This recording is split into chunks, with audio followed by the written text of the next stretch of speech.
Hi, welcome to Made in Asia, a new podcast series by Lifestyle Asia that aims to connect the cultural dots and communities across Southeast Asia. Today we have a very special guest with us. He is someone whose cinematic take on everyday life has not only changed how we see urban photography, but also how we share it. Please welcome on the show, Yik Keat or YK. Hello. Hi. Hi, YK. Thanks for having me. Wow, thank you for coming. I've not seen you for a year. Yeah, a year. Thanks for coming down from KL to my home. How have you been? I've been good. Have been a lot of changes personally and creatively as well, finding myself and progressing career-wise, but busy and all is good in my great phase of photography. Cool.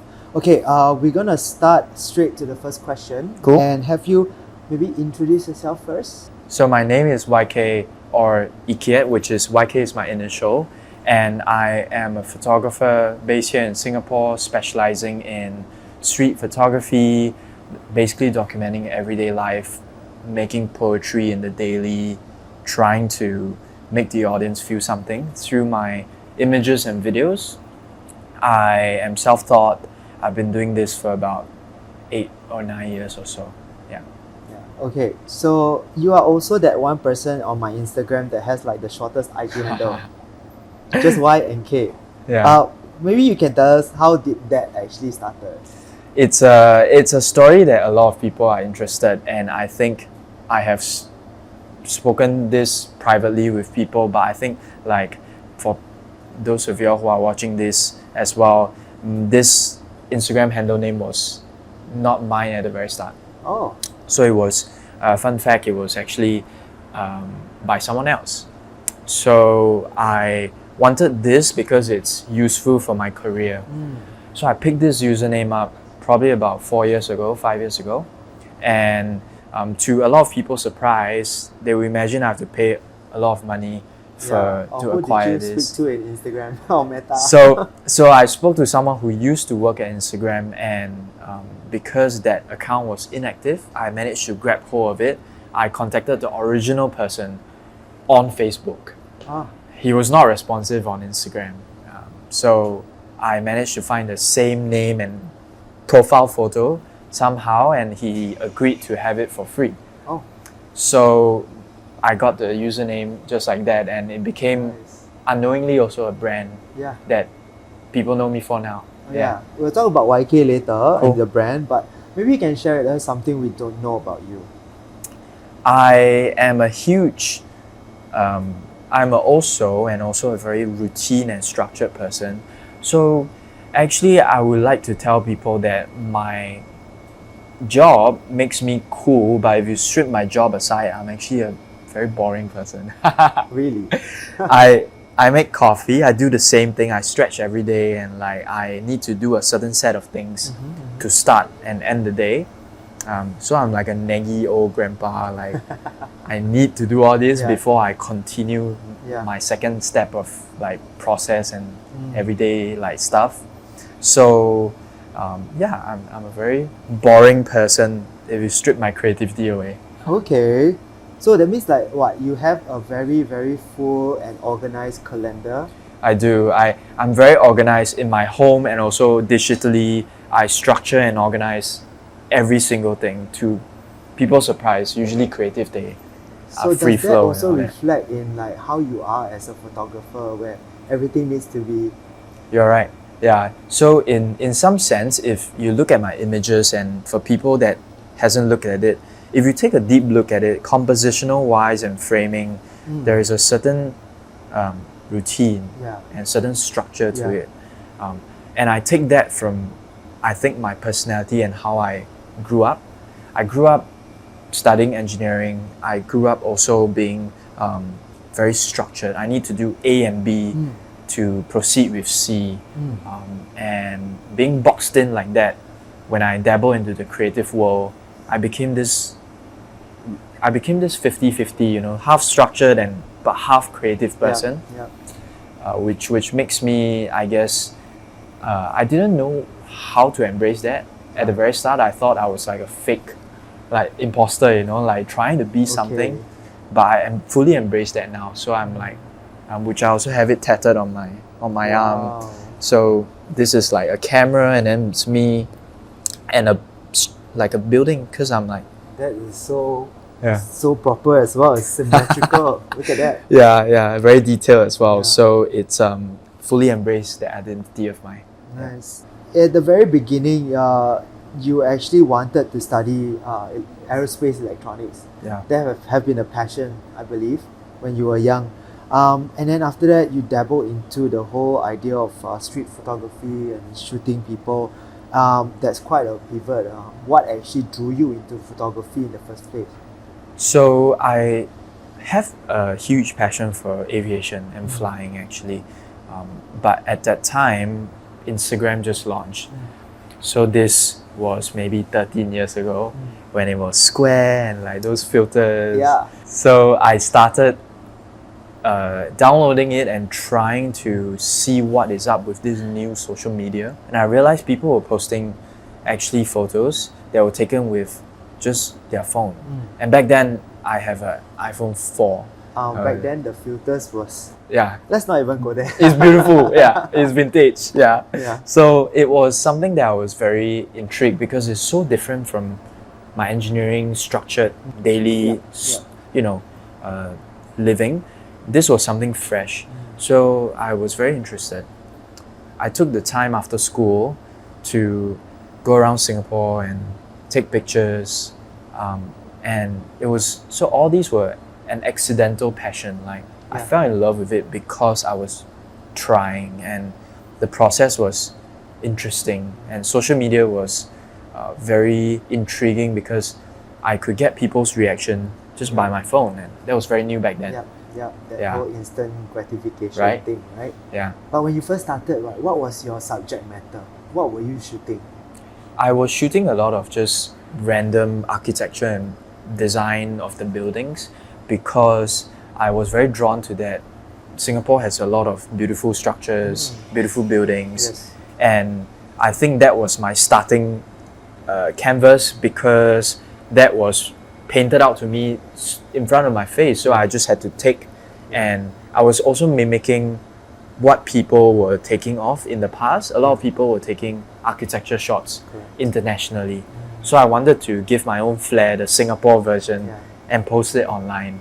And that whole process was how I fell into it, and it became like a, when you're passionate about something, you just want to do more and more, and eventually 2 years later I picked up a camera. Right. And was there any part or any moment during this time where the idea of photography not just being a hobby anymore kicked in, where you are finally saying, oh, I need to take this seriously? I think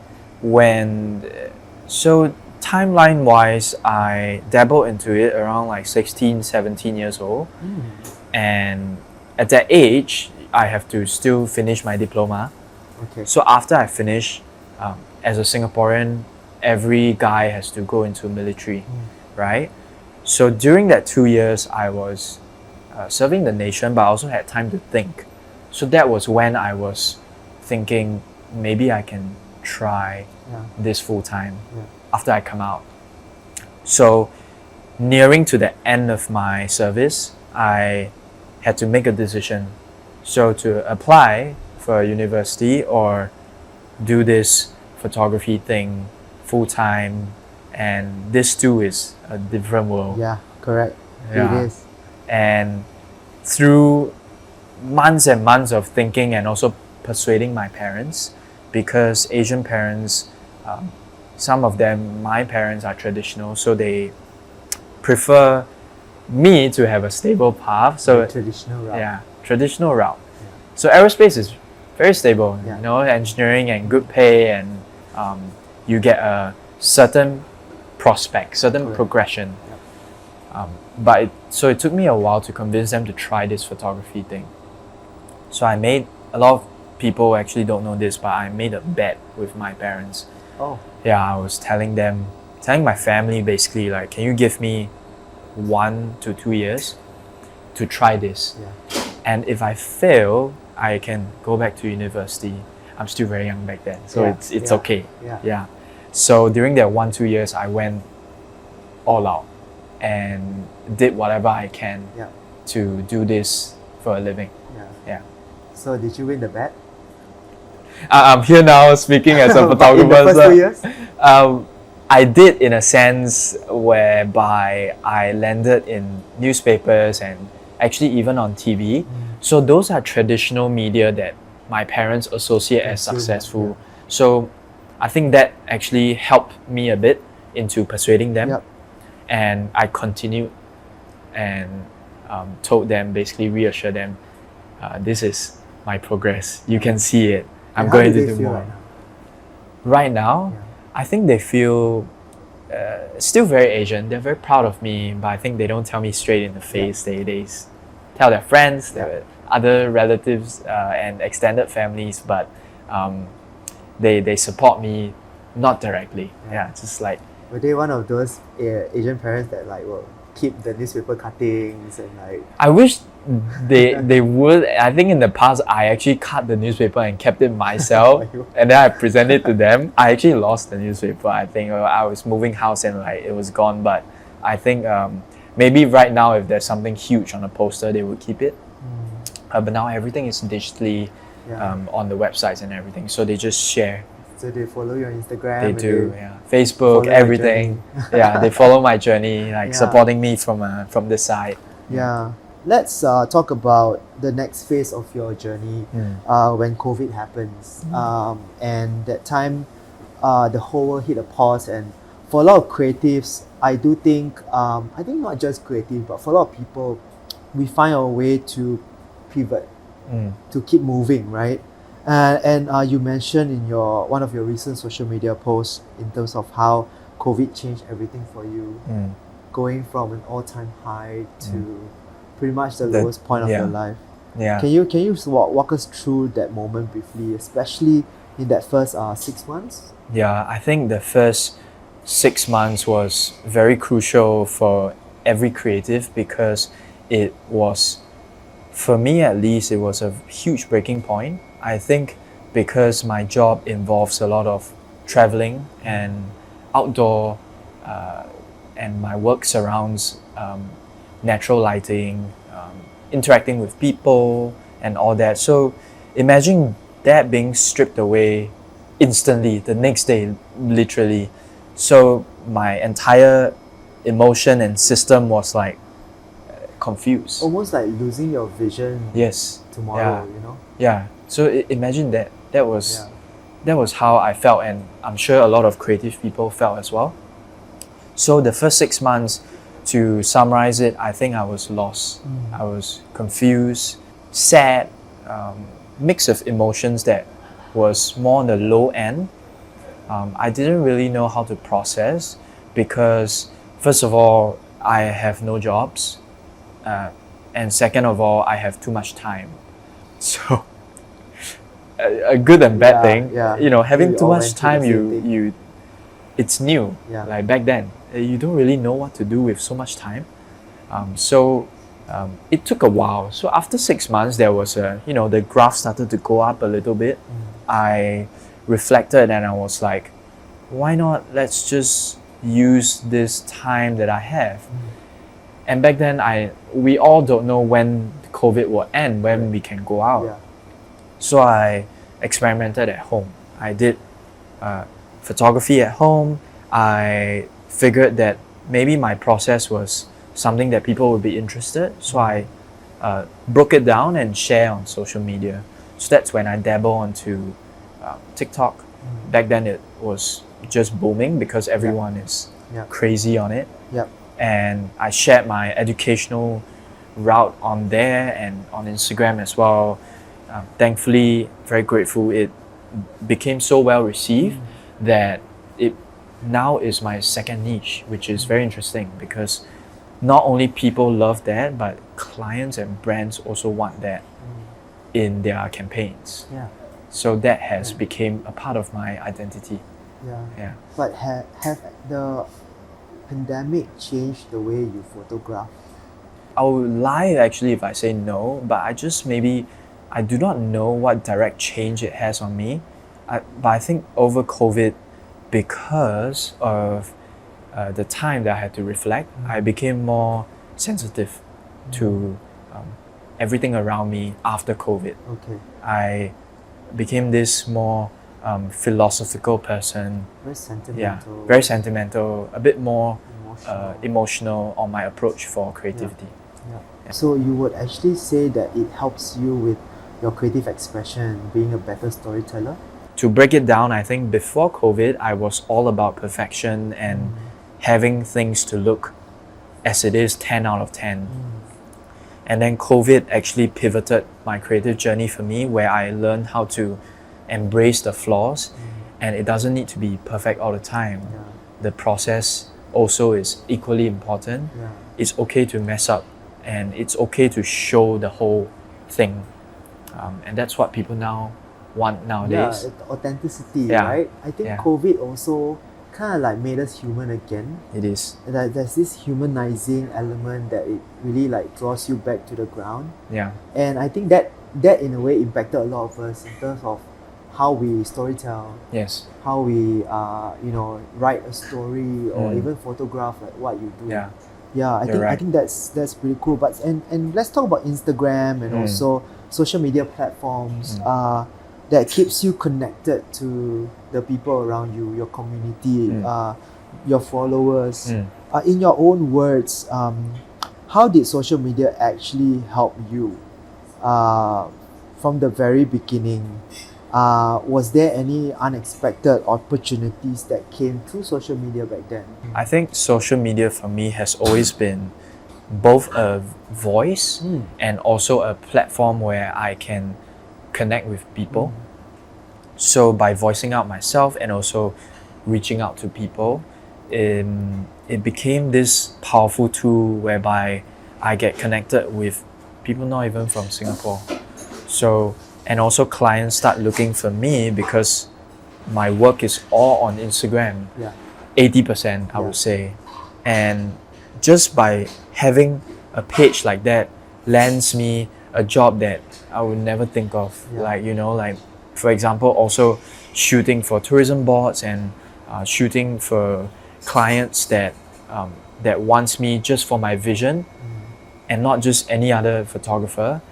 I think that is a privilege and a gratefulness I practice, that because of this Instagram that I poured my energy into, I'm reaping the rewards. So I value social media a lot because it's my voice and it's my tool to take advantage of it and conquer the world. But when you first started, I'm also very curious. When you first started, was the end goal for you is to be like Wang Hong or like?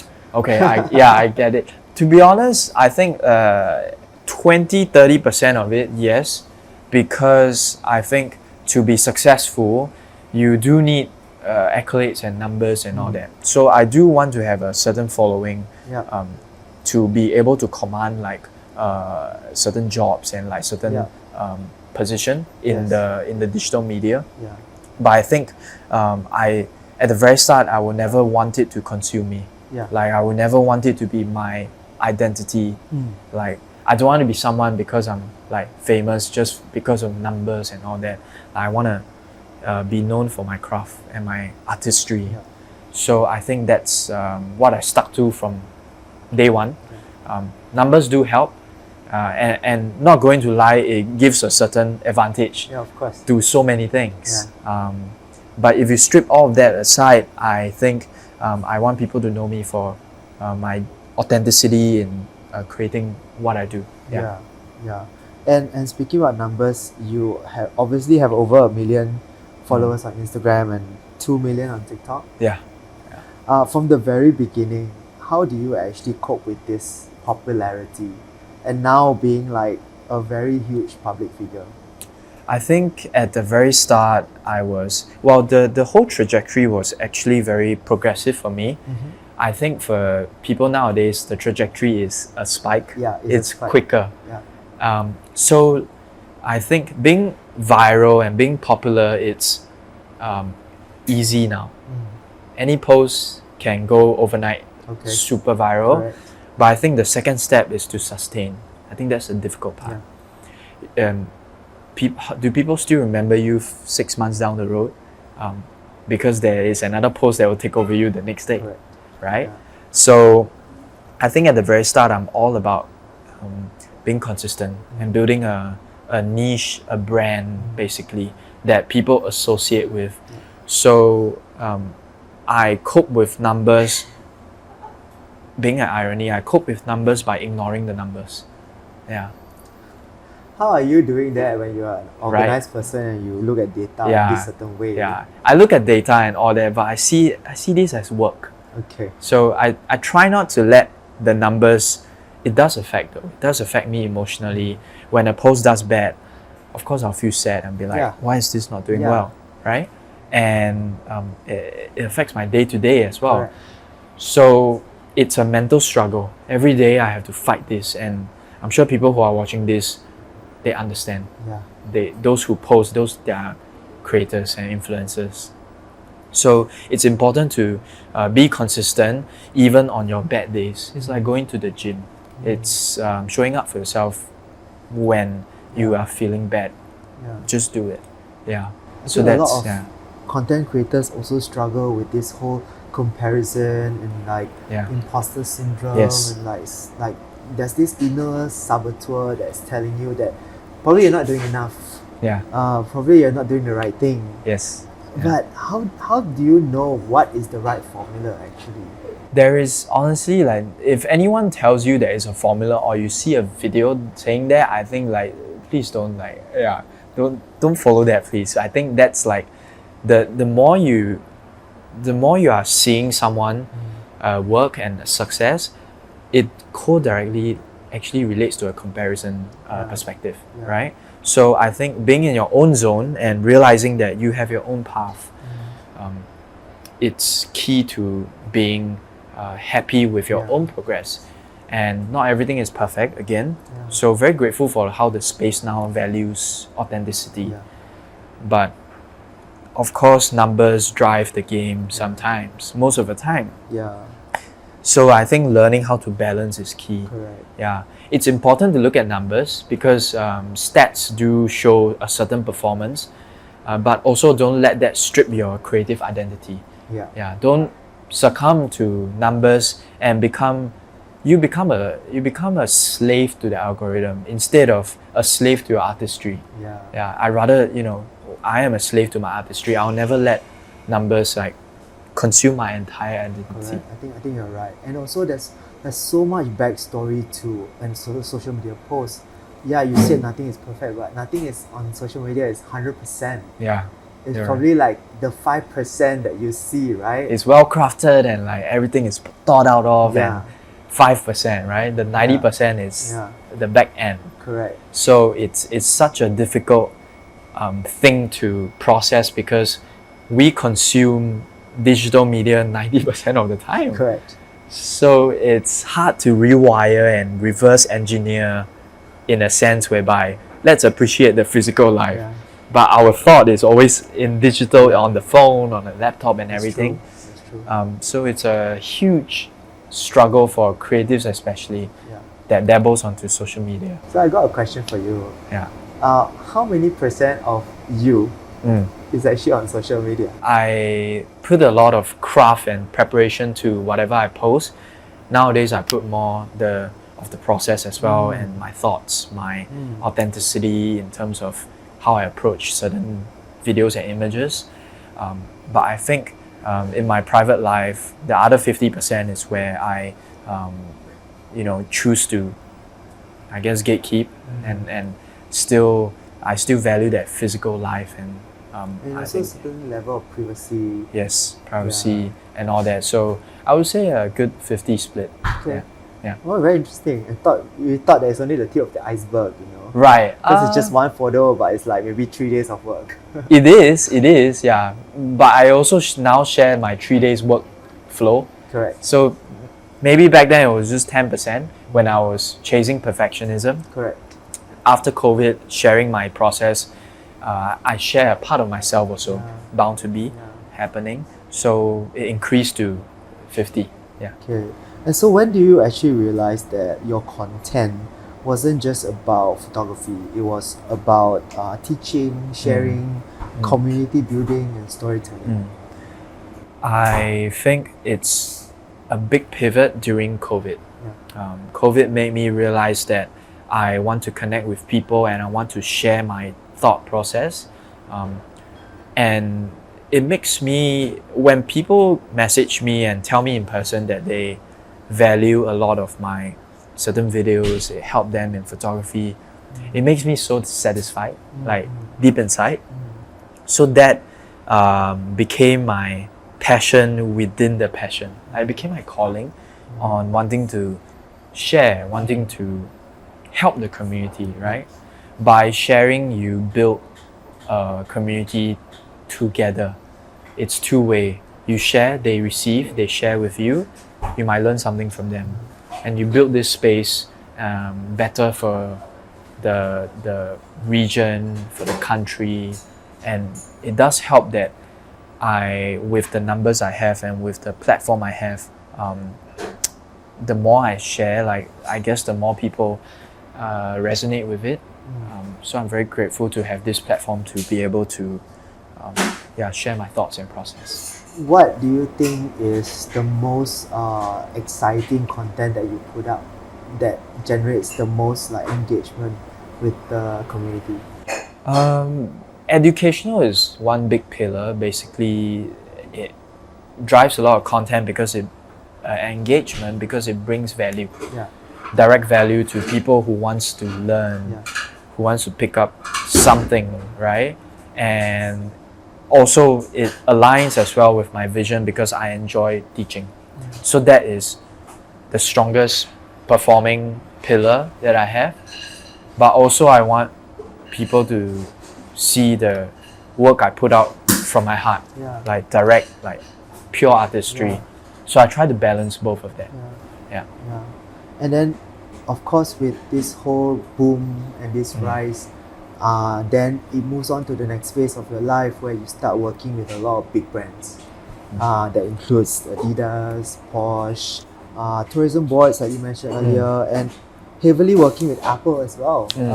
You were featured in Apple's Create Your Way series, as well as a judge for Apple's shot on iPhone. Macro. A few years ago.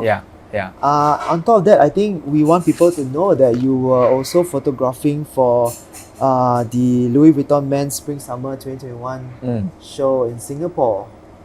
Share with us some of the best moments in that whole collaborative career of yours so far. I think the best feeling one creative could get is when they approach you and you execute according to your vision and it aligns with their values and everything just connects.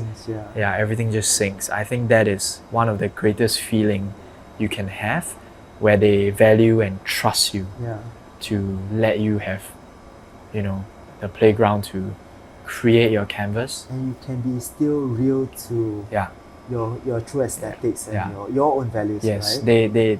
They hire you for who you are and not just as a service as a photographer. So I think that's the best feeling I have, and very thankful that all these brands that you mentioned, they come to me because they want my vision, they want my artistry, and because I've built this from the very get-go. I think from the very get-go, people probably mistaken you should be only hired for your vision and all that. But I think at the very start, I'm just a photographer. There is no branding, that has no vision and no solid artistry that is known to the world yet.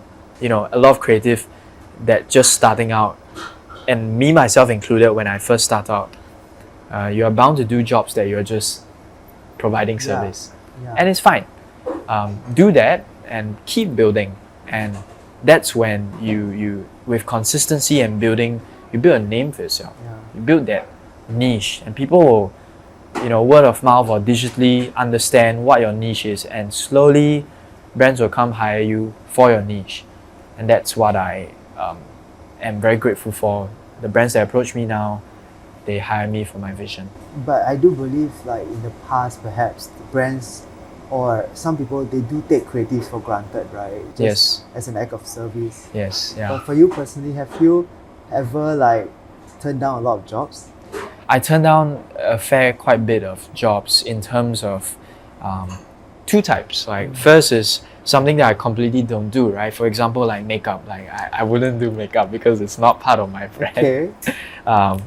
So that's like logistically doesn't make sense. But another one is if which I have the privilege to and very thankful now. It's if it doesn't align with my brand and doesn't align with my values, then I will actually turn down the job. For example, a company just want to promote their product and they want it straight in face, very like tell people buy this product.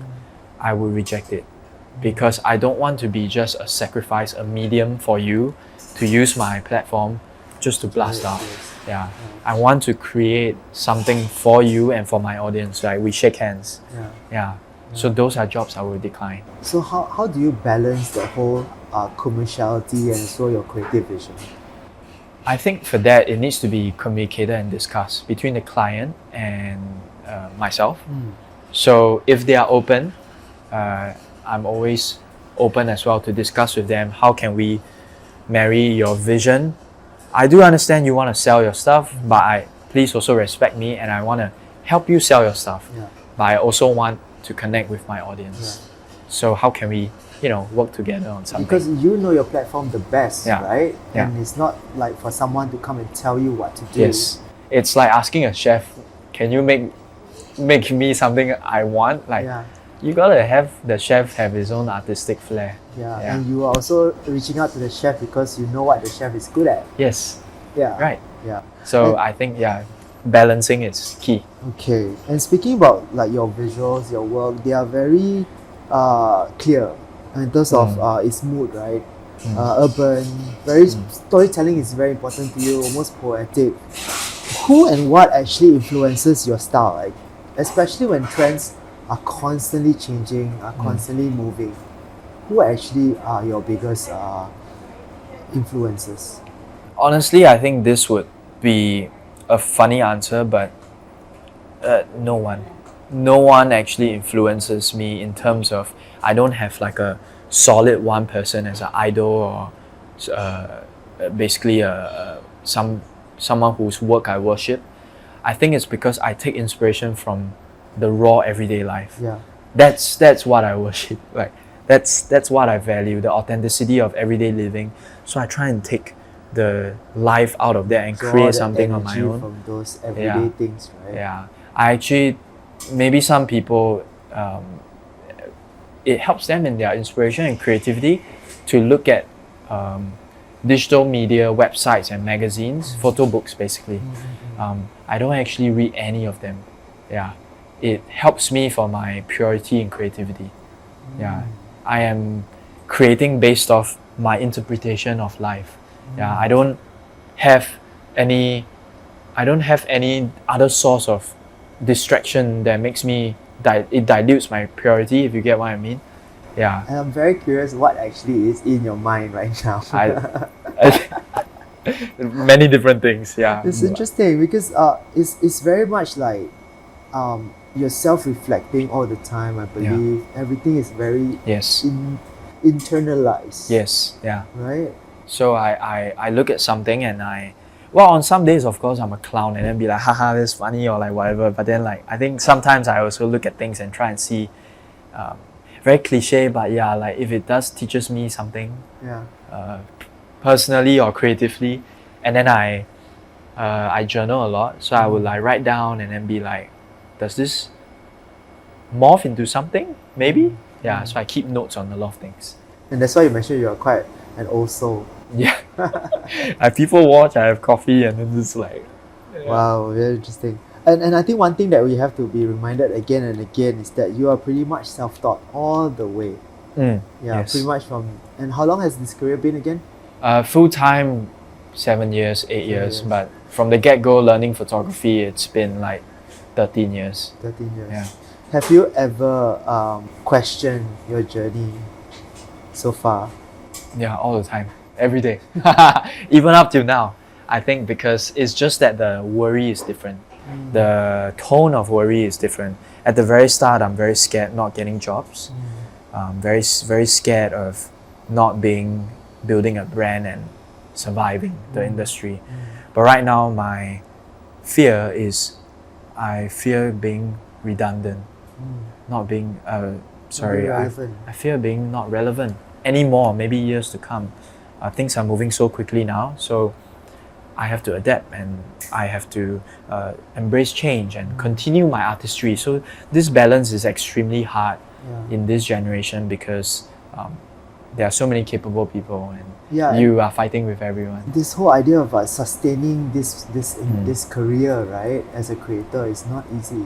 It's not easy at all, and again, like bouncing back to what you said, what people see is just 10-15%. The hard work is 80% behind, and the ratio is so crazy because you work so hard for like just one piece of content, and it's very tiring. It drains you. That's why it's a full-time thing.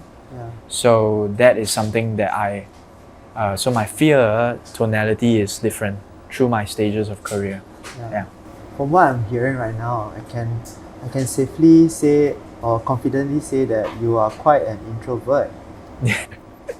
I am. I'm an introvert, but also a functional extrovert. I think over time, because of socializing and having to meet people for work, I learned how to hold conversations and have a switch in my brain. But when I go home, I just do not disturb 100%. So how do you decompress? I decompress by I like to run, and running helps me detox, and I like to make coffee and just like people watch. I try not to look at my phone that much when I'm not working. So to contrary, a lot of people probably think I'm always scrolling because I need to for work, but I actually don't. I try to put it aside, and of course it's really nice to 2 a.m. you sit on the bed and watch TikTok, Sometimes I still do that. It's so nice. Doom scroll? I doom scroll, Oh no. It's very fun, of course. I do not have a TikTok account. Oh, you don't? Don't start. It's a deep hole. Also I'm old man. It's very difficult to stop, but I think because I dabble in the social media and digital media so much that I don't, how like a chef, again, like I always have an analogy according to chefs, because if you cook all day, you don't want to cook at home again, right? You just want to go home and like, don't even look at food. It's the same for me. So I don't want to look at my phone if I don't need to. But speaking about TikTok, I'm very curious. What's on your FYP? What kind of content? It's 3 random things, right? Like one is cats, random cats. Like it's funny how I have cats in my head right now. I love cats. So like cats doing stupid things, and then somehow 2 a.m. when I'm scrolling, there will be like inspirational quotes. Like, things will work out, all that. And then the other one is like Singapore regional stuff, like funny stuff. And Singapore humor? Humor, At 4 actually, the 4th one is more like photography, creative stuff. So from this, you can probably see like my personality is just, it's consisting of this. Do you consider yourself a humorous person? How's your sense of humor? How do you rate your sense of humor? I take my humor from my dad, so I believe it's good. I hope so. It's daddy jokes, vibes. More like satire and like trying to read the room and like say something funny that's for everyone. I think my humor is, I would like to say that's the 50% of me, like not shown to the internet. Like I would like to tell people like, if you meet me, then maybe it's a pleasant surprise. I'm funny like that. But you don't really see it online. So that's that. I got a next question. For many of us, especially in the creative industry, right? What do you think are some of the biggest misconceptions for those who have success in this industry? Right. I think the huge misconception is that they think the success ratio to effort is the reverse. Basically, the more successful you are, the easier it is. But actually, it's the more successful you are, the more difficult it is, because imagine having to, again, I say this out of like humbleness and gratefulness, because I have been in this industry for like 10 years. Yeah. Being at the top of the pyramid, you don't have someone else to look up to. You are that person at the top. So everyone is looking at you. Yeah. You are supposed to be that person that climbs the ladder, the next few steps. But there's no one teaching you how to climb the next few new steps. Yeah. So Wow. this pressure on you is actually something that a lot of people actually don't look at, and it's very scary. So the higher up you are, the more unknowns you are facing, because you are at the forefront of the line. It's darkness. You need to shine that light yourself. Yeah. So that's a big misconception that people have. Wow. So what's next for you? What's next for me is I am sharing all this and also putting in a little bit of like lifestyle and myself. I realize people, very thankful that actually people enjoy what I enjoy, like what I wear and like my lifestyle. So I'm gonna incorporate that with philosophical approach and creativity in photography. All these combine and do YouTube. Yeah, so I'm gonna share all these in a longer form video. Okay. And So you never had long form videos prior to this? not entirely. I did a couple of videos, but my YouTube account is pretty dead. So I'm going to revive it Right. this year. And onwards. is YouTube something that is actually trending back again? Um, Long form? I would like to think that long form has always been in this industry and will never go away. It's just that I needed an outlet. I needed a platform for me to share in depth more. And I need to find a right space for it. So YouTube is a space, whereas Instagram and TikTok is more short. Yeah. So that's more for concise and pinpoint Yeah. details. Yeah. And then for YouTube is where Honestly, I'm just keeping track with the trends. is Because at 1 second people are saying everything is very fast paced, and then the next thing I know, people are watching vlogs and long forms, on Yeah. YouTube. So to each their own. I think there's so many different mediums for you to consume. It's just, as a creator, where do you want to plant them? Yeah. Yeah. Let's touch on the community as a whole, and the community that you are in yourself. Why do you think community is important to you?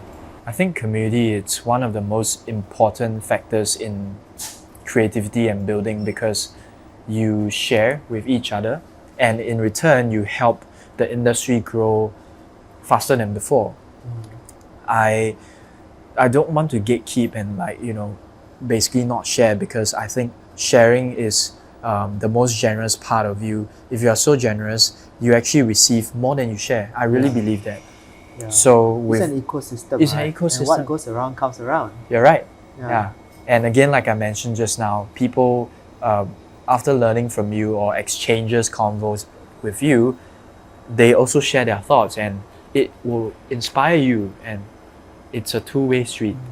So I think community building is important to bring importance. Basically, it's important to bring value to the industry, and also help build, especially the country we are in, Singapore, regionally, Malaysia and all that. It's strip it all down, we are minorities, right? So we need to help each other. Yeah. And you've done all of this sharing and community building online. Have you actually ever thought of doing it on ground? Yes, I've done a lot of workshops in person with clients and on my own. And this is something I want to refine more and give a longer workshop in detail for years to come. So my plan is to do long form, and then when it picks up, I will share more, and I will develop like a master class of some sort, Okay. so people can attend digitally and physically. Yeah. And what do you like to say to your community? I think like the most simple terms is trust your instinct and don't lose hope. I think there are people around you that will support you, and like me, I'll support as well. So whenever you need help, just reach out. Don't be shy. Yeah. You're saying that to me, right? If it applies for you, then okay, sure. Yeah. Yeah. Okay. And for those who are planning to start their creative journey, especially there's a lot of young people right now, and we are reaching to the next generation, the alphas, right? Is there any word of advice that I'd like to share with them? I would like to say, I know that doing something you want as a passion is a quick, deep hole. And sometimes it's very irrational. So it's okay. But my advice would probably be on your free time, dabble onto that. And only when you get a good sense of it, then try and make that full time. Try and, spend more time on it. Because when you do a quick jump like that, for example, photography, it depends on where you are. But if you're in the region like here, finance would be a huge problem. And you have a lot of mental stress. So condition that first, like put little bit by little bit more time onto it. When you feel like you're ready, which you will know, then make that leap. So I think that's my advice, because I think as a creative, I'm also a very practical person. Yeah. So I try to give my balanced perspective on that. Of course. Yeah. Of course. Yeah. And opportunities here as well is very limited. Very. Yeah. Yeah. So not to say don't take the opportunity, but balance it out. And of course, when there are times that you need to go all out, please do. Yeah. But also, I think at times when you feel unsure, and it's fine, it's okay. So YK, we are actually at the tail end of the podcast this episode, and I have one final question. Cool. Yeah. So on a scale of 1 to 10, where do you find yourself right now? I would say 15. Oh, 50? 15, yeah, out of the scale. 15. Okay. I think because I have already I'm in this reflection and this introspective phase that I don't resonate with the number 1 to 10 anymore. I'm on some new uncharted path. So I'm 15. Wow, I heard 50-50. No, it's not 15. Yeah, It's 1 your 5. ratio. Yeah, out of the box. Okay. Yeah, that's. But where are you right now, do you think? You are at a very good place? I'm in a very good place. I would say I'm in my next chapter on personal life and also career-wise, because I am figuring things out and being more confident in creating my work, in presenting myself. So it's a renewed energy kind of thing. Yeah. So it's a very exciting new chapter for me. That's where I am. Yeah. And what can we expect from you next, man? More exhibition? I'm going to have an exhibition, next couple weeks time. Oh, okay. Yeah, it's a mini exhibition with New Baru, so Okay. community creative space, and I'm going. I spent 2 weeks shooting unique perspective Yeah. and showcasing all those images in the school hall. Yeah. So that's something I will do. Of course, over time, I want to have my own exhibition where it's curated from the start to end with intention, not just splatter beautiful images.